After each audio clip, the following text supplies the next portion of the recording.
Hello everyone, good morning and welcome to ambitiousbaba.com. We are back with our weekly revision current affairs class.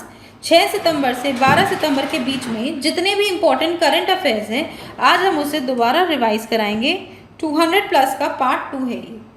इसके अलावा अगर last week का revision आपने miss किया है तो ऊपर आई बटन में आप उसे चेक कर सकते हैं। 200 प्लस का पार्ट 1 पढ़ाया था हमने लास्ट संडे को। चलिए बढ़ते हैं नेशनल न्यूज़ की तरफ। पहला सवाल, इनमें से किस राज्य सरकार ने हरियाली सुरक्षित करने के लिए, पर्यावरण की रक्षा करने के लिए और अपने नागरिकों को हरियाली रक्षक बनाने के लिए आई रखवाली ऐप लॉन्च किया है? 5 ऑप्शन है हमारे पास, तो चलिए the answer is D Punjab. Punjab की सरकार ने आई रखवाली ऐप लॉन्च किया है जिसके तहत वो अपने सिटीजन्स को ग्रीनरी सेवियर्स बनाएंगे। इसके साथ साथ वो अपने सिटीजन्स में ट्री प्लांटेशन की जो हैबिट है उसे डेवलप करना चाहते हैं, जिसके तहत हमारा जो ये डिप्लीटिंग ग्रीन कवर है उसे रोका जा सके और इसके साथ साथ जो डिफॉरेस्टेशन वगैरह के नेगेटिव इम्पैक्ट्स हैं हमारे पर्यावरण पे उसे काफ़ी हद तक कम किया जा सके। चलिए बढ़ते हैं अगले क्वेश्चन की तरफ। दूसरा सवाल, हाल ही में हमारे केंद्रीय मंत्री ऑफ एजुकेशन ने English and foreign languages university जो कि हैदराबाद में है उनके द्वारा विकसित किए गए एक फ्री मोबाइल एप्लीकेशन को लॉन्च किया है। उस एप्लीकेशन का नाम क्या है? 5 ऑप्शन है हमारे पास, तो चलिए the answer is B English pro. हाल ही में हमारे केंद्रीय मंत्री ऑफ एजुकेशन ने इंग्लिश प्रो जो कि एक फ्री मोबाइल एप्लीकेशन है उसे लॉन्च किया है और इसे डेवलप किया है English and foreign languages university Hyderabad में। ये काफ़ी यूज़फुल डिजिटल टूल साबित होगा उन बच्चों के लिए जिनकी इंग्लिश काफ़ी ज़्यादा वीक है या जिन्हें बिल्कुल भी नहीं आती, और ये उनके पर्सनालिटी डेवलपमेंट में हेल्प करेगा। इसके साथ साथ उनके जो कम्युनिकेशन में भी प्रॉब्लम हो रही है वो इस ऐप को डाउनलोड करके प्ले स्टोर से इसका फ़ायदा उठा सकते हैं और इससे इंग्लिश सीख सकते हैं ताकि जो भी उनमें इन्फीरियरिटी कॉम्प्लेक्स हो अपने लैंग्वेज को लेके वो दूर हो जाए। चलिए बढ़ते हैं अगले क्वेश्चन की तरफ। तीसरा सवाल, बजाज आलियांज लाइफ ने अपने ब्रांड एम्बेसडर के रूप में इनमें से किसे साइन किया है? 5 ऑप्शन है हमारे पास, तो चलिए the answer is A Ayushmann Khurrana. अभिनेता आयुष्मान खुराना को साइन किया गया है as the brand ambassador of Bajaj Allianz life. ये इनकी जो भी ऑनलाइन एंड ऑफलाइन एक्टिविटीज़ है, एंगेजमेंट्स है, उसका हिस्सा रहेंगे। इसके साथ साथ इनका जो अगले महीना आने वाला कैंपेन है जिसका नाम है स्मार्ट लिविंग, उसका भी हिस्सा रहेंगे आयुष्मान खुराना। चलिए बढ़ते हैं अगले क्वेश्चन की तरफ। चौथा सवाल, इनमें से किस राज्य सरकार ने स्वयं स्कीम को रीलॉन्च करने का निर्णय लिया है जिसके तहत वो युवाओं को स्वरोजगार प्रदान करेंगे? 5 ऑप्शन है हमारे पास, तो चलिए the answer is D Assam. Assam की सरकार ने स्वयं स्कीम को रीलॉन्च करने का निर्णय लिया है जिसके तहत वो 2 लाख युवाओं को स्वरोजगार प्रोवाइड करेंगे। इसके लिए आसाम की सरकार ने 50,000 रुपये की सीड फंडिंग करने का निर्णय लिया है और इसके लिए ऑलरेडी 1,000 करोड़ का जो बजट है उसे मंजूरी दे दी गई है जो अगले 3 महीनों में खर्च किए जाएंगे। जो भी युवा इसका लाभ उठाना चाहते हैं वो खुद को रजिस्टर कर सकते हैं और उनकी आयु 18 से 40 वर्ष के बीच में होनी चाहिए। चलिए बढ़ते हैं अगले क्वेश्चन की तरफ। 5वां सवाल, मोबाइल क्रैश द्वारा प्रिपेयर की गई रिपोर्ट जिसका नाम है the state of young child in India, इनमें से किसने रिलीज की है? 5 ऑप्शन है हमारे पास, तो चलिए the answer is A M Venkaiah Naidu ने रिलीज़ की है ये रिपोर्ट जिसका नाम है the state of young child in India, जो कि प्रिपेयर किया गया है मोबाइल क्रैश द्वारा। और ये मोबाइल क्रैश काम करते हैं अंडर प्रिविलेज बच्चों के साथ। इसमें जो टॉप परफॉर्मिंग स्टेट्स रहे हैं जो अंडर प्रिविलेज बच्चों का पूरी तरीके से ध्यान रखते हैं, चाहे उनकी सैनिटेशन हो, इम्यूनाइजेशन हो, हेल्थ रिलेटेड हो, वो है केरला, गोवा, पंजाब, सिक्किम और हिमाचल प्रदेश। इसके अलावा जो काफ़ी पुअर परफॉर्मिंग स्टेट्स हैं उनमें आते हैं असम, राजस्थान, मेघालय, मध्य प्रदेश, झारखंड एंड बिहार। बढ़ते हैं अगले क्वेश्चन की तरफ। छठा सवाल, इनमें से किस राज्य सरकार ने संपूर्ण पोषण स्कीम लॉन्च की है जिसके तहत वो पौष्टिक भोजन उपलब्ध कराएंगे प्रेग्नेंट महिलाओं को? 5 ऑप्शन है हमारे पास, तो चलिए द आंसर इज ई आंध्र प्रदेश। आंध्र प्रदेश के मुख्यमंत्री ने लॉन्च की है संपूर्ण पोषण स्कीम, जिसके तहत गर्भवती महिलाओं को पौष्टिक भोजन उपलब्ध कराया जाएगा। उनके लिए न्यूट्रिशन किट तैयार किया जाएगा, जो कि उन्हें अस्पताल या फिर आंगनवाड़ी सेंटर से मिलेगा जब भी वो अपना सोनोग्राफी कराने जाएंगे। ये जो न्यूट्रिशन किट है इसकी वैल्यू 1100 रुपये होगी और इसमें कई सारे पौष्टिक आहार जैसे कि घी और अच्छे दाल वगैरह रहेंगे, अंडे रहेंगे, जिससे वो पौष्टिक भोजन कर सकती हैं। चलिए बढ़ते हैं अगले क्वेश्चन की तरफ। 7वां सवाल, हाल ही में हमारे union minister for social justice and empowerment Thawarchand Gehlot ने एक 24/7 toll free mental rehabilitation helpline launch की है, जो कि 13 भाषाओं में उपलब्ध है। इस हेल्पलाइन का नाम क्या है? 5 ऑप्शन है हमारे पास, तो चलिए the answer is A Kiran. Kiran launch किया गया है हमारे केंद्रीय मंत्री for social justice and empowerment Thawarchand Gehlot द्वारा। ये जो हेल्पलाइन है ये 13 भाषाओं में अवेलेबल है और इसका नंबर है 1800-599-0019। इसके तहत ये साइकोलॉजिकल सपोर्ट प्रोवाइड करेंगे उन लोगों को जो काफ़ी ज़्यादा डिप्रेस्ड हैं। चलिए बढ़ते हैं अगले क्वेश्चन की तरफ। 8वां सवाल, हाल ही में भारत ने स्वदेशी रूप से विकसित हाइपरसोनिक मिसाइलों के लिए स्क्रैमजेट तकनीक, हाइपरसोनिक टेक्नोलॉजी डिमॉन्स्ट्रेटर व्हीकल जिसका नाम है HSTDV का सफल परीक्षण किया है। इनमें से किस संगठन ने उसे विकसित किया है? 5 ऑप्शन है हमारे पास, तो चलिए the answer is D. Defence research and development organisation ने HSTDV का सक्सेसफुल परीक्षण किया है उड़ीसा कोस्ट से, और इसके सक्सेसफुल परीक्षण के बाद अब भारत एलीट ग्रुप को ज्वाइन कर चुका है, जिसमें पहले से रशिया, चाइना और US शामिल है। चलिए बढ़ते हैं अगले क्वेश्चन की तरफ। 9वां सवाल, इनमें से किसने प्रधानमंत्री मत्स्य संपदा योजना लॉन्च की है? 5 ऑप्शन है हमारे पास, तो चलिए द आंसर इज ए नरेंद्र मोदी। हमारे माननीय प्रधानमंत्री जी ने हाल ही में प्रधानमंत्री मत्स्य संपदा योजना लॉन्च की है, जिससे जो हमारा फिशरी सेक्टर है उसे बूस्ट मिल सके। ये योजना 5 वर्षों के लिए लॉन्च की गई है, जो कि लागू होगी वर्ष 2020-21 से वर्ष 2024-25 तक।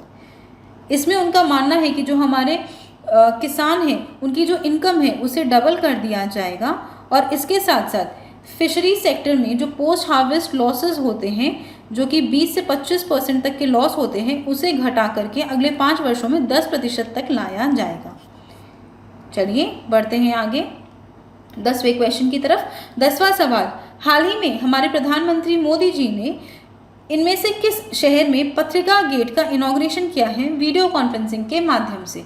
5 ऑप्शन है हमारे पास, तो चलिए द आंसर इज ई जयपुर। जयपुर में उद्घाटन किया गया है पत्रिका गेट का, जो कि बनाया गया है बाई पत्रिका ग्रुप ऑफ न्यूज़पेपर्स। इसके साथ साथ उन्होंने पत्रिका ग्रुप ऑफ न्यूज़पेपर के जो ग्रुप चेयरमैन हैं, जिनका नाम है गुलाब कोठारी, उनकी लिखी हुई 2 किताबों को भी रिलीज किया था। चलिए बढ़ते हैं अगले क्वेश्चन की तरफ। 11वां सवाल, इनमें से किस राज्य के मुख्यमंत्री ने हाल ही में पहली एकीकृत एयर एम्बुलेंस सेवा शुरू की है? 5 ऑप्शन है हमारे पास, तो चलिए the answer is B Karnataka. Karnataka के मुख्यमंत्री ने हाल ही में फर्स्ट इंटीग्रेटेड एयर एम्बुलेंस सेवा शुरू की है, और ये डेवलप की गई है और लॉन्च की गई है जॉइंटली बाय ICATT एंड ख्याति। तो चलिए बात कर लेते हैं ये दोनों क्या है। तो ICATT का मतलब है ये एक टीम है जो कि कंप्राइज करती है ऑफ मेडिकल सर्विस एक्सपर्ट्स, और इसके साथ साथ ख्याति एक एविएशन टेक्नोलॉजी फर्म है। इन दोनों ने मिलकर कोविड-19 महामारी से सफल ढंग से लड़ने के लिए एक इंटीग्रेटेड एयर एम्बुलेंस सर्विस शुरू की है, जिसके तहत जो क्रिटिकल पेशेंट्स हैं उन्हें हॉस्पिटल सही टाइम पे पहुंचाया जा सके। चलिए बढ़ते हैं अगले क्वेश्चन की तरफ। 12वां सवाल, हाल ही में हमारे केंद्रीय नौ परिवहन मंत्री मनसुख मांडविया ने एक डिस्प्यूट रिड्रेसल मैकेनिज्म लॉन्च किया है। उस डिस्प्यूट रिड्रेसल मैकेनिज्म का नाम क्या है? 5 ऑप्शन है हमारे पास, तो चलिए the answer is C Sarod ports. Sarod ports launch किया गया है बाय मनसुख मांडविया। तो चलिए बात कर लेते हैं सरोद पोर्ट्स का फुल फॉर्म क्या है। तो सरोद का मतलब होता है society for affordable redressal disputes. इसके तहत जो टेक्निकल एक्सपर्ट्स हैं, जिन्हें हम आर्बिट्रेटर्स कहते हैं, वो दो विवादित पार्टियों के बीच में सुलह कराएंगे और उन्हें टाइमली और काफ़ी अफोर्डेबल और फेयर मैनर में उनका डिस्प्यूट रिड्रेसल हो जाएगा, यानी कि विवाद को वहीं ख़त्म कर दिया जाएगा। चलिए बढ़ते हैं आगे 13वें क्वेश्चन की तरफ। 13वां सवाल, डाक योजनाओं की 100% ग्रामीण कवरेज सुनिश्चित करने के लिए हाल ही में डाक विभाग द्वारा शुरू की गई योजना का नाम बताइए। 5 ऑप्शन है हमारे पास, तो चलिए the answer is D, 5 star village scheme शुरू की गई है हमारे डिपार्टमेंट ऑफ पोस्ट द्वारा, जिसके तहत वो 100% रूरल कवरेज चाहेंगे अपनी पोस्टल स्कीम्स की, और इसके लिए उन्होंने हर गांव के लिए 5 ग्रामीण डाक सेवक को चुना है, जो कि गांव में जाके हर एक घर में जाके अवेयरनेस फैलाएंगे और लोगों को जो पोस्टल स्कीम्स हैं उनके बारे में बताएंगे, और इसके हिसाब से उन्हें रैंकिंग दी जाएगी। जो भी गांव 5 दी गई स्कीम्स का यूनिवर्सल कवरेज करेगा उन्हें 5 स्टार विलेज कहा जाएगा। चलिए बढ़ते हैं अगले क्वेश्चन की तरफ। 14वां सवाल, हाल ही में हमारे प्रधानमंत्री मोदी जी ने पशुधन से संबंधित मुद्दों पर किसानों की सहायता प्रदान करने के लिए एक ऐप लॉन्च किया है, उस ऐप का नाम क्या है? 5 ऑप्शन है हमारे पास, तो चलिए द आंसर इज बी, ई गोपाला। ई गोपाला नाम का एक ऐप लॉन्च किया गया है, जिससे लाइव स्टॉक यानी कि पशुधन से संबंधित मुद्दों पर किसानों की सहायता की जाएगी। इसमें उनके किसानों को क्या क्या वैक्सीनेशन लगती है, क्या क्या उन्हें दवाइयाँ चाहिए होती हैं फ्रॉम टाइम टू टाइम, उन्हें किस टाइप का खाना पीना प्रोवाइड किया जा सकता है, इन चीज़ों पर उन्हें सहायता की जाएगी।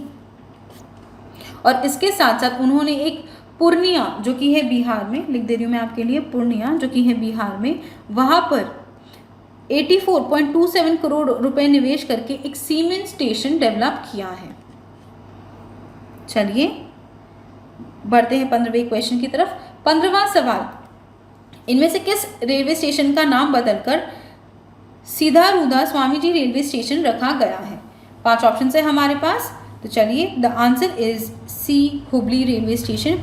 हुबली रेलवे स्टेशन जो कि कर्नाटका में है, उसका नाम बदलकर सीधा रूधा स्वामी जी रेलवे स्टेशन रखा गया है। और ये भी कहा गया है कि रेलवेज जब एक ऑफिशियल गैजेट में इसकी अनाउंसमेंट कर देगा, तब सब जगह इनके नाम चेंज कर दिए जाएंगे। चलिए अब बढ़ते हैं हम इंटरनेशनल न्यूज़ की तरफ। 16वां सवाल, इनमें से किस देश के पास अब दुनिया का दूसरा सबसे बड़ा नेटवर्क है? 5 ऑप्शन है हमारे पास, तो चलिए the answer is C, India. India के पास दुनिया का अब दूसरा सबसे बड़ा रोड नेटवर्क है, और इसकी अनाउंसमेंट की है हमारे केंद्रीय मंत्री ऑफ हाईवेज नितिन गडकरी ने, कि भारत की जो रोड डेवलपमेंट है, रोड नेटवर्क है, वो डेवलप की जा रही है बाई 30 किलोमीटर पर डे, और हाईएस्ट रह चुकी है up to 40 kilometre per day. चलिए बढ़ते हैं अगले क्वेश्चन की तरफ। 17वां सवाल, इनमें से किसने 5वीं ब्रिक्स कल्चर्स मिनिस्टर की मीट भारत से अटेंड की है? 5 ऑप्शन है हमारे पास, तो चलिए the answer is E, Prahlad Singh Patel. हमारे union culture minister Prahlad Singh Patel ने 5वीं BRICS culture ministers meet attend की है भारत से, और ये जो मीटिंग हुई थी इसमें अध्यक्षता रही थी रशियन फेडरेशन की। चलिए बढ़ते हैं अगले क्वेश्चन की तरफ। 18वां सवाल, वोडाफोन इंडिया द्वारा खुद को रीब्रांड किए जाने के बाद उनका नया नाम क्या है? 5 ऑप्शन है हमारे पास, तो चलिए द आंसर इज सी, वी नाम बदल कर रख दिया है वोडाफोन इंडिया ने अपना। जैसे कि हम सब जानते हैं कि वोडाफोन और आइडिया का जो मर्जर हुआ था, वो हुआ था 31 जुलाई 2018 को, जो आज तक का लार्जेस्ट टेलीकॉम इंटीग्रेशन माना जाता है। और अब उन्होंने अपना नाम बदल कर रख दिया है VI, जिसे आप पढ़ेंगे तो V पढ़ सकते हैं। चलिए बढ़ते हैं अगले क्वेश्चन की तरफ।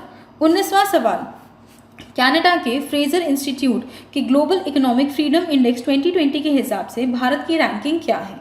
5 ऑप्शन है हमारे पास, तो चलिए the answer is D, 105। Bharat की रैंकिंग 26 प्लेसेस गिर गई है, और इस साल की उनकी रैंकिंग है 105। वहीं वर्ष 2019 में उनकी रैंकिंग रही थी 79। इसके अलावा टॉप में रहे हैं हांगकांग और दूसरे नंबर पर है सिंगापुर। और भारत के अलावा चाइना की जो रैंकिंग है वो है 124। चलिए बढ़ते हैं अब बैंकिंग और फाइनेंस की तरफ। 20वां सवाल, हाल ही में आरबीआई ने अपने प्रायोरिटी सेक्टर लेंडिंग की गाइडलाइंस को रिवाइज किया है और इसके बाद इनमें से कौन सी श्रेणियों को प्राथमिकता के क्षेत्र में वित्त के लिए योग्यता श्रेणी के रूप में शामिल किया गया है। 5 ऑप्शन है हमारे पास, तो चलिए the answer is D, all of the above. हाल ही में आरबीआई द्वारा रिवाइज गाइडलाइंस में 3 कैटेगरीज को इंक्लूड करने का निर्णय लिया है, जिसमें से एक है कि बैंक ऑफ फाइनेंस करेगी स्टार्टअप्स को अप टू 50 करोड़ रुपीज़। इसके अलावा बैंक्स उन किसानों को लोन देगी जो कि सोलर पावर प्लांट्स अपने खेतों में इंस्टॉल करना चाहते हैं, और उसके साथ साथ जो भी कंप्रेस्ड बायोगैस प्लांट्स बिठाना चाहते हैं उनको भी लोन देगी। तो ये अब प्रायोरिटी सेक्टर लेंडिंग्स में आ गया है। इसके साथ साथ कोई भी स्कूल्स या फिर सैनिटेशन फैसिलिटीज़ या फिर ड्रिंकिंग वाटर की फैसिलिटीज़ प्रोवाइड करना चाहता है तो उन्हें भी 5 करोड़ तक का लोन दिया जा सकता है बैंक द्वारा। चलिए बढ़ते हैं अगले क्वेश्चन की तरफ। 21वां सवाल, इनमें से किस कंपनी ने प्रोडक्ट डिज़ाइन फर्म कैलियोस्कोप इनोवेशन को $42 मिलियन के लिए एक्वायर किया है। 5 ऑप्शन है हमारे पास, तो चलिए the answer is D, Infosys. Infosys ने एक्वायर किया है कैलियोस्कोप इनोवेशन को $42 मिलियन के लिए, जिसके तहत वो अपनी engineering service, just a minute लिख दे रही हूँ आपके लिए, इंजीनियरिंग सर्विस ऑफरिंग्स को मेडिकल डिवाइसेस, कंज्यूमर और इंडस्ट्रियल मार्केट्स में पहुंचाना चाहते हैं across America, because Kaleidoscope innovation Ohio based company है। चलिए बढ़ते हैं अगले क्वेश्चन की तरफ। 22वां सवाल, हाल ही में इंडियन रेटिंग्स ने वित्त वर्ष 2021 के जीडीपी ग्रोथ को कितने प्रतिशत तक आंका है भारत के लिए। 5 ऑप्शन है हमारे पास, तो चलिए the answer is E, 11.8%। Indian ratings ने आंका है कि भारत की जो जीडीपी है वो कॉन्ट्रैक्ट कर जाएगी अप टू 11.8%। इसके अलावा पहले उन्होंने आंका था कि भारत की जीडीपी वित्त वर्ष 21 के लिए होगी एट -5.3%। चलिए बढ़ते हैं अगले क्वेश्चन की तरफ। फिच रेटिंग्स ने भारत की जीडीपी ग्रोथ को कितने प्रतिशत तक आंका है वर्ष 2020-21 के लिए। 5 ऑप्शन है हमारे पास, तो चलिए द आंसर इज डी, -10.5% पे फिच रेटिंग्स ने भारत की जीडीपी को आंका है वर्ष 2020-21 के लिए। इसके अलावा पहले उन्होंने प्रोजेक्ट की थी कि जो भारत की जीडीपी है वो कॉन्ट्रैक्ट करेगी अप टू -5%। चलिए बढ़ते हैं अगले क्वेश्चन की तरफ। 24वां सवाल, हाल ही में गोल्डमैन सैक्स ने भारत की जीडीपी को कितने प्रतिशत तक आंका है वित्त वर्ष 21 के लिए। 5 ऑप्शन है हमारे पास, तो चलिए द आंसर इज बी, -14.8% तक गोल्डमैन सैक्स, जो कि एक अमेरिकन ब्रोकरेज फर्म है, उन्होंने भारत की जीडीपी को आंका है वित्त वर्ष 21 के लिए। इससे पहले उन्होंने प्रोजेक्शन दी थी कि जो भारत की जीडीपी है वो -11.8% पे कॉन्ट्रैक्ट करेगी। चलिए बढ़ते हैं 25वें क्वेश्चन की तरफ। 25वां सवाल, Himachal Pradesh state roads transformation project के लिए इनमें से किस संगठन ने $82 मिलियन का लोन डील साइन किया है। 5 ऑप्शन है हमारे पास, तो चलिए the answer is A, World Bank. हाल ही में वर्ल्ड बैंक ने $82 मिलियन का लोन दिया है, जिसके तहत हिमाचल प्रदेश का जो स्टेट रोड ट्रांसफॉर्मेशन प्रोजेक्ट है उसे आगे बढ़ाया जा सके और हिमाचल प्रदेश के जो स्टेट रोड्स हैं उनका जो इंफ्रास्ट्रक्चर है उसे इम्प्रूव किया जा सके। इनके साथ साथ उनके रोड्स पे सेफ्टी के लिए और भी इम्प्रूवमेंट किया जा सकता है, सेफ्टी सायरन्स, सेफ्टी इंडिकेटर्स, और इसके साथ साथ उन रोड्स को टेक्निकली अपग्रेड किया जाए, जिसके तहत वहाँ पर एक्सीडेंट कम से कम हो और उनकी क्वालिटी इम्प्रूव की जाए। चलिए बढ़ते हैं 26वें क्वेश्चन की तरफ। 26वां सवाल, इनमें से किस बैंक ने signature visa debit card launch किया है अपने अफ्लुएंट और हाई नेट वर्थ इंडिविजुअल्स के लिए। 5 ऑप्शन है हमारे पास, तो चलिए the answer is B, Bank of India. हाल ही में बैंक ऑफ इंडिया ने अपने 115वें फाउंडेशन डे पे लॉन्च किया है सिग्नेचर वीज़ा डेबिट कार्ड। जो कि पर्टिकुलरली है उनके संपन्न और उच्च कुल मूल्य व्यक्तियों के लिए। इसके तहत जो भी इंडिविजुअल 10 लाख रुपए का क्वार्टरली बैलेंस मेंटेन करते हैं, खाली वही एलिजिबल होंगे for signature visa debit card. इसके लिए उनकी जो स्पेंडिंग लिमिट है पीओएस और ई कॉमर्स पे वो बढ़ करके हो गई है 5 लाख रुपए दी जाएगी, और इसके साथ साथ उनका जो एटीएम विड्रॉल लिमिट है वो भी 1 लाख तक का रहेगा। इसके साथ साथ उन्हें कई सारी फैसिलिटीज़ और रिवॉर्ड्स मिलेंगे, जैसे कि डाइनिंग पे, एयरपोर्ट में वो लाउंज वगैरह एक्सेस कर सकते हैं। तो ऐसे कई सारी फैसिलिटीज़ आएंगी इस सिग्नेचर वीज़ा डेबिट कार्ड के साथ। चलिए बढ़ते हैं 27वें क्वेश्चन की तरफ। 27वां सवाल, हाल ही में भारतीय रिजर्व बैंक द्वारा बैंकिंग रेगुलेशंस एक्ट 1949 के तहत इनमें से कौन से बैंक के बैंकिंग परिचालन को बंद कर दिया गया है? 5 ऑप्शन है हमारे पास। तो चलिए, the answer is C, Aditya Birla Idea payments bank के जो ऑपरेशंस है उसे सीज कर दिया गया है रिजर्व बैंक ऑफ द्वारा विद इमीडिएट इफेक्ट, यानी कि 28 जुलाई 2020 से। हाल ही में वोडाफोन ने एक रेगुलेटरी फाइलिंग की थी जिसमें देखा गया कि ABIP यानी कि Aditya Birla Idea payments bank का जो पूरा इकोनॉमिक स्ट्रक्चर है वो अनवायबल हो गया है और अब वो फंक्शन नहीं कर सकते हैं एज अ पेमेंट्स बैंक। और ABIP एक जॉइंट वेंचर है जिसमें ABIP के 51% शेयर्स है और ग्रासिम इंडस्ट्रीज लिमिटेड के 49% शेयर्स हैं। चलिए बढ़ते हैं अगले क्वेश्चन की तरफ। 28वां सवाल, American private equity firm Silver Lake ने 7,500 करोड़ रुपए कितने प्रतिशत स्टेक के लिए निवेश किए हैं रिलायंस रिटेल में? 5 ऑप्शन है हमारे पास। तो चलिए, the answer is C, 1.5% stake खरीदा है American private equity firm Silver Lake ने, और उसके लिए उन्होंने निवेश किए 7,500 करोड़ रुपए रिलायंस रिटेल में। ये दूसरी बड़ी इन्वेस्टमेंट है सिल्वर लेक द्वारा। इससे पहले उन्होंने 1.35 बिलियन $US निवेश किए थे जियो प्लेटफॉर्म्स में। इसी साल उन्होंने निवेश किए थे 1.35 बिलियन $US जियो प्लेटफॉर्म में। और इस इन्वेस्टमेंट के बाद अब जो रिलायंस की कीमत है वो हो गई है 4.21 लाख करोड़ रुपीस। उनकी रिटेल बिजनेस की कीमत बढ़ के हो गई है 4,21,000 लाख करोड़ रुपए। चलिए बढ़ते हैं अगले क्वेश्चन की तरफ। 29वां सवाल, हाल ही में हमारे प्रधानमंत्री मोदी जी ने मत्स्य पालन क्षेत्र को बढ़ावा देने के लिए प्रधानमंत्री मत्स्य संपदा योजना शुरू की है। प्रधानमंत्री मत्स्य संपदा योजना के कार्यान्वयन के लिए कितने धन का निवेश का अनुमान लगाया गया है? 5 ऑप्शन है हमारे पास। तो चलिए, the answer is B, 20,050 crore रुपए निवेश किए जाएंगे प्रधानमंत्री मत्स्य संपदा योजना के तहत।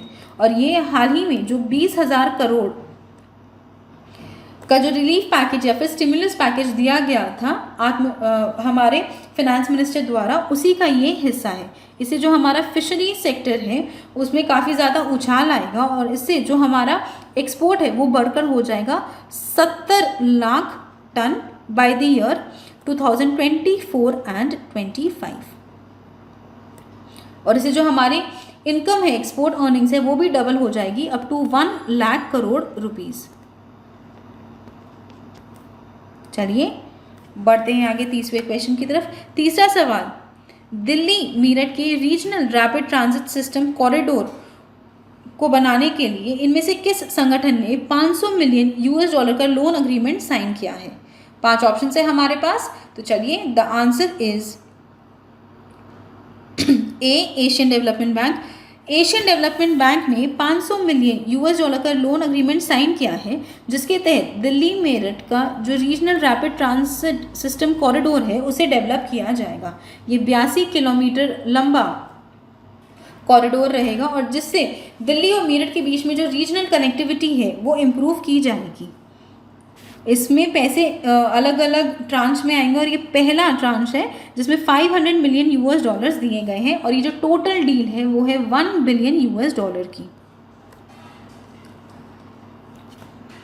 चलिए बढ़ते हैं आगे 31वें क्वेश्चन की तरफ। 31वां सवाल, कौन सी कंपनी बाजार पूंजीकरण में 200 बिलियन से आगे निकलने वाली पहली भारतीय फर्म बन गई है? 5 ऑप्शन है हमारे पास, तो चलिए the answer is A Reliance Industries. तो रिलायंस इंडस्ट्रीज लिमिटेड ने market capitalisation 200 billion US dollars cross कर ली है। अब वो पहली भारतीय फर्म है जिसने मार्केट कैपिटलाइजेशन 200 बिलियन का क्रॉस किया है। उनकी एग्जैक्ट मार्केट कैपिटलाइजेशन है 208 बिलियन यूएस डॉलर। और दूसरे नंबर पर है टाटा कंसल्टेंसी सर्विसेज यानी कि टीसीएस, जिनकी मार्केट कैपिटलाइजेशन है 119 बिलियन यूएस डॉलर्स। और इसके साथ साथ मुकेश अंबानी जी ने अपनी जगह बनाई है as the 5th richest man in the world according to Forbes magazine। चलिए बढ़ते हैं 32वें क्वेश्चन की तरफ। 32वां सवाल, क्रिसिल ने भारत की जीडीपी को कितने प्रतिशत तक आंका है वित्त वर्ष 21 के लिए? 5 ऑप्शन है हमारे पास, तो चलिए द आंसर इज ई -9%। -9% तक क्रिसिल ने आंका है भारत की जीडीपी को वित्त वर्ष 21 के लिए। इससे पहले उन्होंने भारत की जीडीपी को आंका था एट -5%, लेकिन कोविड-19 का जो इकोनॉमिक इम्पैक्ट है वो काफ़ी ज़्यादा अनसर्टेन है भारत पे। इसके साथ साथ सरकार से भी सही ढंग से फिस्कल सपोर्ट नहीं मिलने के कारण उनका मानना है कि भारत की जो जीडीपी है वो कॉन्ट्रैक्ट करेगी अप टू -9%। चलिए अब बढ़ते हैं अपॉइंटमेंट्स और रेजिग्नेशंस की तरफ। 33वां सवाल, federation of Automobile Dealers Association के नए अध्यक्ष का नाम क्या है? 5 ऑप्शन है हमारे पास, तो चलिए the answer is B Vinkesh Gulati. Vinkesh Gulati को चुना गया है Federation of Automobile Dealers Association के नए अध्यक्ष के रूप में। इसके साथ साथ वो 35वें प्रेसिडेंट होंगे of FADA for the year 2020 and 22। इसके साथ साथ वो रिप्लेस करेंगे आशीष हर्षराज को। चलिए बढ़ते हैं अगले क्वेश्चन की तरफ। 34वां सवाल, नेशनल स्कूल ऑफ ड्रामा के नए चेयरपर्सन के रूप में इनमें से किसे चुना गया है? 5 ऑप्शन है हमारे पास, तो चलिए the answer is C Paresh Rawal. अभिनेता परेश रावल और पूर्व बीजेपी के एमपी, लिख दे रही हूँ मैं आपके लिए, परेश रावल को 10 सितंबर को चुना गया है as the chairperson of national school of drama. ये भारत का एक प्रीमियर थिएटर ट्रेनिंग इंस्टीट्यूट है जो कि है नई दिल्ली में। चलिए अब हम बढ़ते हैं अवार्ड्स की तरफ। 35वां सवाल, हाल ही में इंडियन बैंकिंग एसोसिएशन द्वारा बैंकिंग रिफॉर्म इंडेक्स 2.0 में ईज यानी कि enhanced access and service excellence में इनमें से कौन से बैंक ने टॉप किया है? 5 ऑप्शन है हमारे पास, तो चलिए the answer is C bank of Baroda. Ease के हिसाब से बैंक ऑफ बड़ौदा ने टॉप किया है और दूसरा स्थान इसमें है स्टेट बैंक ऑफ इंडिया का और तीसरा स्थान है ओरिएंटल बैंक ऑफ कॉमर्स का।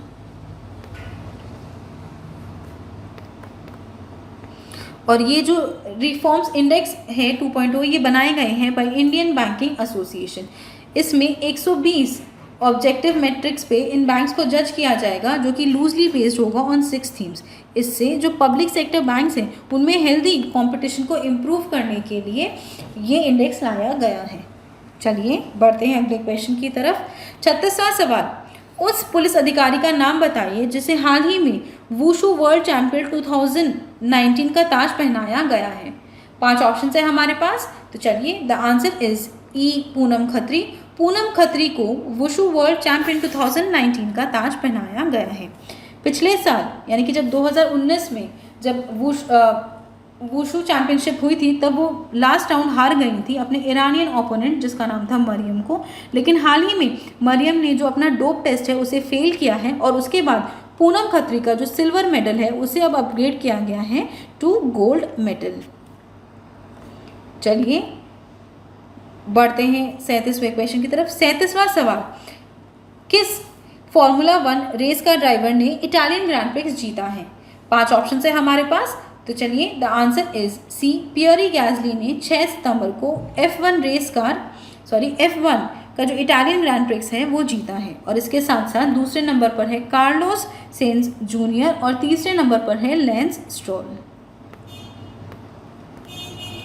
चलिए बढ़ते हैं 38वें क्वेश्चन की तरफ। 38वां सवाल, हाल ही में हमारे फाइनेंस मिनिस्टर ने state business reform action plan 2019 release किया है। इनमें से किस राज्य ने टॉप स्पॉट हासिल किया है in ease of doing business? 5 option है हमारे पास, तो चलिए the answer is B, Andhra Pradesh. हाल ही में हमारे फाइनेंस मिनिस्टर द्वारा रिलीज किए गए state business reform action plan 2019 के रैंकिंग के हिसाब से सबसे ज़्यादा आसान है आंध्र प्रदेश में कोई भी काम स्टार्ट करना। इसके साथ साथ दूसरे नंबर पर है उत्तर प्रदेश।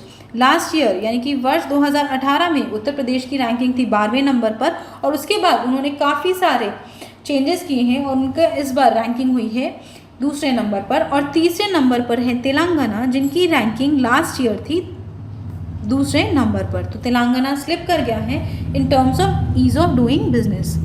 इसमें कई सारे पैरामीटर्स चेक किए जाते हैं कि कैसे व्यापारियों के लिए कौन सा जो राज्य है वो कितने ज़्यादा फैसिलिटीज़ प्रोवाइड करता है ताकि वहाँ पर ईजी वे में व्यापार हो सके। इसमें जैसे कि जहाँ पे लैंड अवेलेबिलिटी क्या है, लेबर लॉज क्या है, किस हिसाब से वहाँ पे सरकार रेगुलेट करती है लॉज, इन सब मुद्दों पर देखा जाता है और उसके बाद स्टेट्स को रैंकिंग दी जाती है।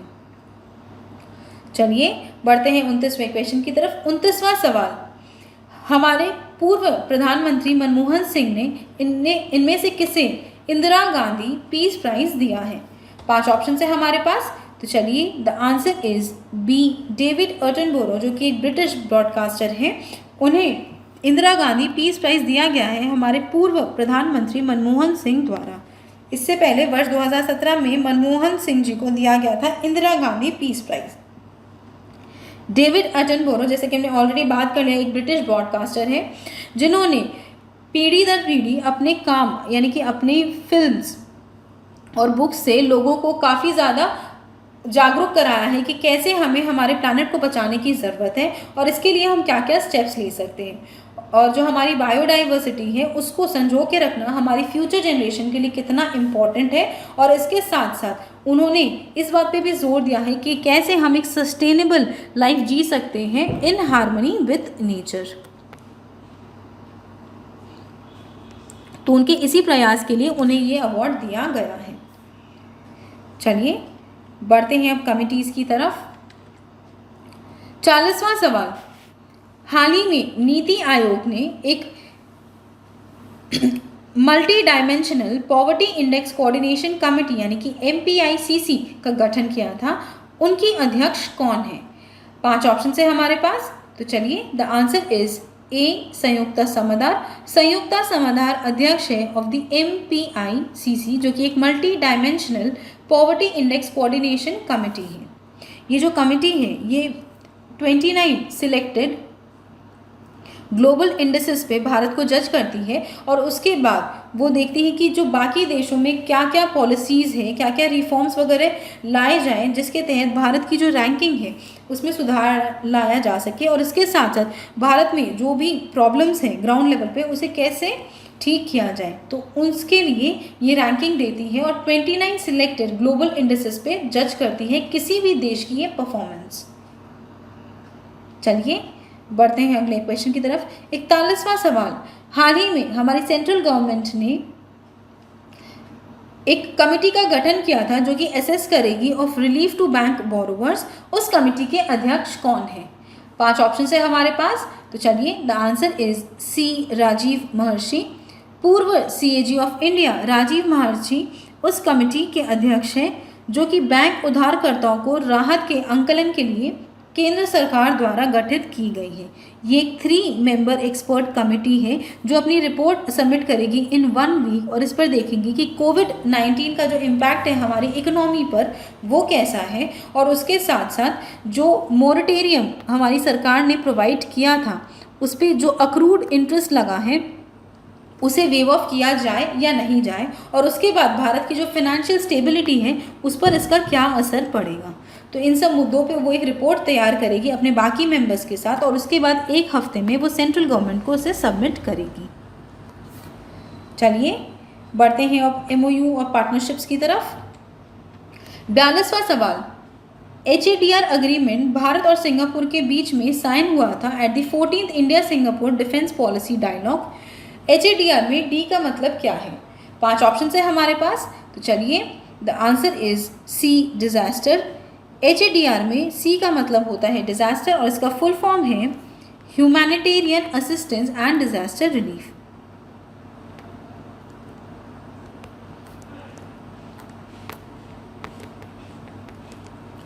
चलिए बढ़ते हैं अगले क्वेश्चन की तरफ। 43rd क्वेश्चन, इनमें से किस देश के साथ हाल ही में AK-203 राइफल्स के मैन्युफैक्चरिंग के लिए भारत ने समझौता किया है? 5 ऑप्शन है हमारे पास, तो चलिए the answer is C, Russia. हाल ही में भारत और रूस ने AK-203 राइफल्स के निर्माण के लिए समझौता किया है, जिसमें कुल मिलाकर 7.5 लाख AK-203 राइफल्स बनाए जाएंगे और ये AK-47 का AK-203 एक अपग्रेडेड वर्जन है। इसमें 1 लाख जो राइफल्स है वो रूस से मंगाए जाएंगे और इसके साथ साथ जो 6.5 लाख राइफल्स है वो भारत के उत्तर प्रदेश में ही बनाए जाएंगे। चलिए बढ़ते हैं अगले क्वेश्चन की तरफ। 44th question, cyber peace foundation के साथ इनमें से किस कंपनी ने हाल ही में पार्टनरशिप की है जिसके तहत वो साइबर सुरक्षा जागरूकता को चलाएंगी? 5 ऑप्शन है हमारे पास, तो चलिए the answer is E, WhatsApp. Facebook own WhatsApp ने हाल ही में CPF यानी कि साइबर पीस फाउंडेशन के साथ पार्टनरशिप की है, जिसके तहत वो उनका जो इनिशियल फर्स्ट फेज़ है प्रोग्राम का, जो कि पैन इंडिया चलेगा, उसमें 15,000 बच्चों को चुनेंगी भारत के 5 अलग अलग राज्यों से, जिसमें आता है दिल्ली, मध्य प्रदेश, बिहार, झारखंड और महाराष्ट्र। और उन्हें साइबर पीस और साइबर सेफ्टी के बारे में उन्हें बताया जाएगा कि कैसे वो खुद को साइबर फ्रॉड से बचा सकते हैं और इसके साथ साथ उनके पेरेंट्स और स्कूल्स को भी अवेयर किया जाएगा। इसके लिए एक अलग करिकुलम भी बनाया जाएगा उन बच्चों के लिए। चलिए बढ़ते हैं 45वें क्वेश्चन की तरफ। 45वां सवाल, इनमें से किस देश के साथ भारत US ने कोलैबोरेट किया है जिसके तहत वो 5G टेक्नोलॉजी को डेवलप करेंगे? 5 ऑप्शन है हमारे पास, चलिए the answer is C, Israel. ये एक ट्राइलैटरल पार्टनरशिप होगी between India, US and Israel, जिसके तहत वो 5G जो कम्युनिकेशन नेटवर्क है उसमें डेवलपमेंट करेंगे। और इसके साथ साथ ये जो कैसे 5G कम्युनिकेशन नेटवर्क को हम और ज़्यादा ट्रांसपेरेंट बना सकते हैं, कैसे उसे ओपन और रिलायबल बना सकते हैं, इसके फील्ड में डेवलपमेंट की जाएगी और इसके लिए नई नई स्ट्रैटेजीज भी डेवलप की जाएंगी। चलिए बढ़ते हैं अगले क्वेश्चन की तरफ। 46वां सवाल, इनमें से किस कंपनी ने ट्रांसनेट पोर्ट टर्मिनल्स जो कि है साउथ अफ्रीका में, उसके साथ पार्टनरशिप की है जिसके तहत वो लॉजिस्टिक सप्लाई चेन ट्रांसफॉर्मेशन करेंगे? 5 ऑप्शन है हमारे पास, तो चलिए the answer is D, TCS। हाल ही में टाटा कंसल्टेंसी सर्विसेज ने TPT यानी कि Transnet port terminals south Africa के साथ एक नए प्लेटफॉर्म के निर्माण करने का निर्णय लिया है जिसका नाम है कार्गो कनेक्ट। इस प्लेटफॉर्म के माध्यम से ये सर्व करेगा as the online logistics marketplace, जहाँ पे कस्टमर्स अपनी रिक्वायरमेंट और लॉजिस्टिक्स रिलेटेड जो रिक्वेस्ट वगैरह हैं वो सबमिट कर सकते हैं और जो भी सर्विस प्रोवाइडर्स हैं लॉजिस्टिक्स के वो यहाँ पर बिड कर सकते हैं।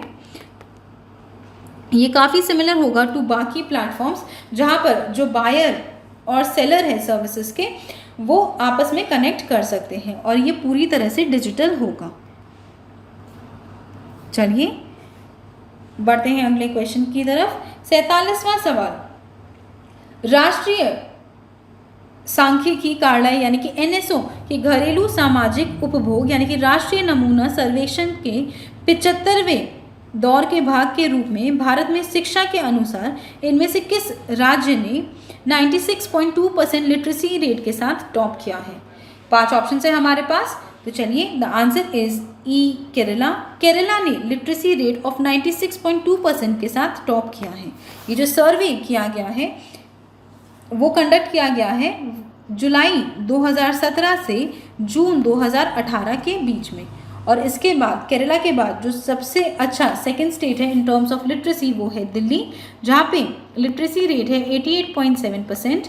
तीसरे नंबर पर है उत्तराखंड जिसकी लिटरेसी रेट है 87.6% और सबसे पुअर परफॉर्मिंग स्टेट्स में रहे हैं आंध्र प्रदेश जहाँ की लिटरेसी रेट है 9.7% और उसके बाद रही है राजस्थान। चलिए बढ़ते हैं अगले क्वेश्चन की तरफ। 48वां सवाल, इनमें से किस देश के साथ भारत ने एक की अग्रीमेंट साइन किया है for reciprocal supplies in defence? 5 option है हमारे पास, तो चलिए the answer is B Japan. हाल ही में भारत और जापान ने एक की अग्रीमेंट साइन किया है for reciprocal supplies in defence. इसमें दोनों देशों के जो मिलिट्री फोर्सेस हैं वो एक दूसरे के बेसिस और फैसिलिटीज़ को यूज़ कर सकते हैं रिपेयर और रिप्लेनिशमेंट के लिए।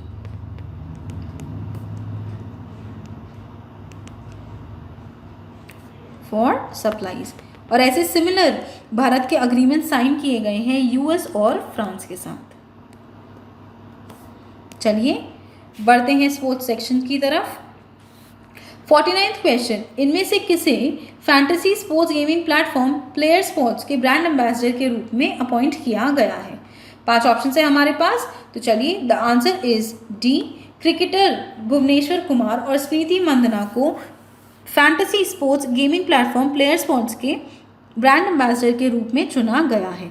इसके साथ साथ ये इनकी जो ऑनलाइन और ऑफलाइन एंगेजमेंट्स हैं उसका भी हिस्सा रहेंगे।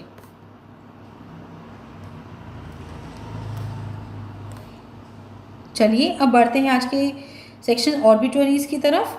50वां सवाल, उस व्यक्ति का नाम बताइए जिसका हाल ही में निधन हो गया था और वो सुप्रीम कोर्ट के ऐतिहासिक निर्णय जिससे संविधान की बुनियादी संरचना में संशोधन नहीं किया जा सकता को शुरू करने के लिए प्रसिद्ध है। 5 ऑप्शन है हमारे पास, तो चलिए the answer is B Keshav Nanda Bharati. Swami ji Keshav Nanda Bharati का हाल ही में निधन हो गया और वो 1961 वर्ष 1961 से एडनीर मठ के प्रमुख हैं। 1973 में एक हमारे सुप्रीम कोर्ट ने एक जजमेंट पास किया था जिसमें basic structure of constitution can not be amended by the parliament पास हुआ था और इसके लिए जाने जाते हैं केशव नंदा भारती जी। ये 13 बेंच ने हेड किया था जिसमें 7-6 की मेजॉरिटी से जीते थे केशव नंदा भारती। चलिए बढ़ते हैं 51वें क्वेश्चन की तरफ। 51वां सवाल, जॉनी बख्शी का हाल ही में निधन हो गया, वे कौन थे? 5 ऑप्शन है हमारे पास, चलिए the answer is E film maker, film निर्माता थे जॉनी बख्शी जिनका हाल ही में मुंबई में निधन हो गया। इससे पहले वो निमोनिया का शिकार हुए थे और कोविड-19 के लिए भी पॉजिटिव पाए गए थे। चलिए बढ़ते हैं अगले क्वेश्चन की तरफ। 52वां सवाल, लोकप्रिय अभिनेता प्रकाश रेड्डी का हाल ही में निधन हो गया, वो किस राज्य को बिलोंग करते थे? 5 ऑप्शन है हमारे पास, तो चलिए the answer is B Andhra Pradesh. Telugu actor Jayaprakash Reddy का हाल ही में निधन हो गया 8 सितंबर को एट द एज ऑफ 74। उन्हें कार्डियक अरेस्ट हुआ उनके घर आंध्र प्रदेश में। चलिए बढ़ते हैं आगे 53rd क्वेश्चन की तरफ। प्रोफेसर गोविंद स्वरूप का हाल ही में निधन हो गया, वे कौन थे? 5 ऑप्शन है हमारे पास, तो चलिए the answer is D radio astronomer. जाने माने वैज्ञानिक और रेडियो एस्ट्रोनॉमर थे प्रोफेसर गोविंद स्वरूप जिनका हाल ही में 7 सितंबर को निधन हो गया at the age of 91 at a private hospital. इसके अलावा उन्हें father of Indian radio astronomy भी कहा जाता है। चलिए बढ़ते हैं 54वें क्वेश्चन की तरफ। 54वां सवाल, डायना रिक का हाल ही में निधन हो गया, वे कौन थी? 5 ऑप्शन है हमारे पास, तो चलिए the answer is C actress. जानी मानी अभिनेत्री थी डायना रिक जिनका हाल ही में 10 सितंबर को निधन हो गया। वो सबसे ज़्यादा फेम में आई थी 1960s के कल्ट शो दी एवेंजर्स में और इसके साथ साथ लास्ट वो देखी गई थी web series game of thrones में। चलिए अब बढ़ते हैं अपने लास्ट सेगमेंट्स की तरफ जो कि है important days and dates 2020 national and international. तो 5 सितंबर को मनाया जाता है टीचर्स डे और international day of charity. Teachers day हम मनाते हैं वर्ष 1962 से और इंटरनेशनल डे ऑफ चैरिटी हम मना रहे हैं वर्ष 2012 से। टीचर्स डे इसीलिए मनाया जाता है ताकि एक टीचर की एक बच्चे की ज़िंदगी में क्या इम्पोर्टेंस है उसे बताने के लिए, और इसके साथ साथ इंटरनेशनल डे ऑफ चैरिटी इसीलिए मनाया जाता है ताकि लोगों को चैरिटी करने के लिए एनकरेज किया जा सके और उन्हें बताया जा सके कि उनकी एक चैरिटी लोगों की कितनी ज़्यादा मदद कर सकती है। इसके अलावा 8 सितंबर को हम मनाते हैं इंटरनेशनल लिटरेसी डे, फोकस करने के लिए कि लिटरेट होना कितना ज़्यादा इम्पॉर्टेंट है आज की दुनिया में। और ये दिन मना जा रहा है सिंस द ईयर 1966 और पहली बार इसकी मंजूरी दी थी यूनेस्को ने।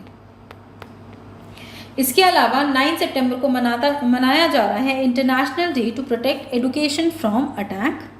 और 10 सितंबर को हम मना रहे हैं वर्ल्ड सुसाइड प्रिवेंशन डे, जिसमें हम लोगों को अर्ज करते हैं कि वो अपने मेंटल इश्यूज, मेंटल इलनेस के बारे में बात करें और सुसाइड करने से बचें, क्योंकि ग्लोबली 1 मिलियन लोग यानी कि 10 लाख लोग हर साल अपनी जान सुसाइड से लेते हैं। इसके साथ साथ 7 सितंबर को हमने मिस कर दिया बताना, 7 सितंबर को मनाया जाता है international day of clean air for blue skies.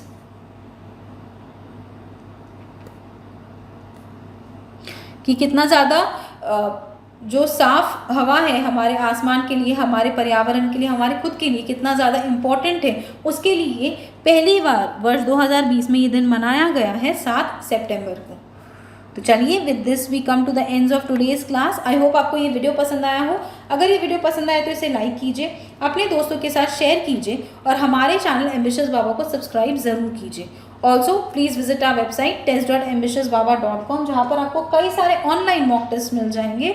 In mock test को आप परचेज कर सकते हैं और उसके बाद आप उसे एक्सेस कर पाएंगे 24/7 अपने अकाउंट में। इसके अलावा कोई शिकायत हो, कोई कंप्लेन हो या कोई सजेशंस हो तो हमें नीचे कमेंट करके ज़रूर बताइएगा, हमें उसका इंतज़ार रहेगा। Thank you friends, that's all for today and have a great day.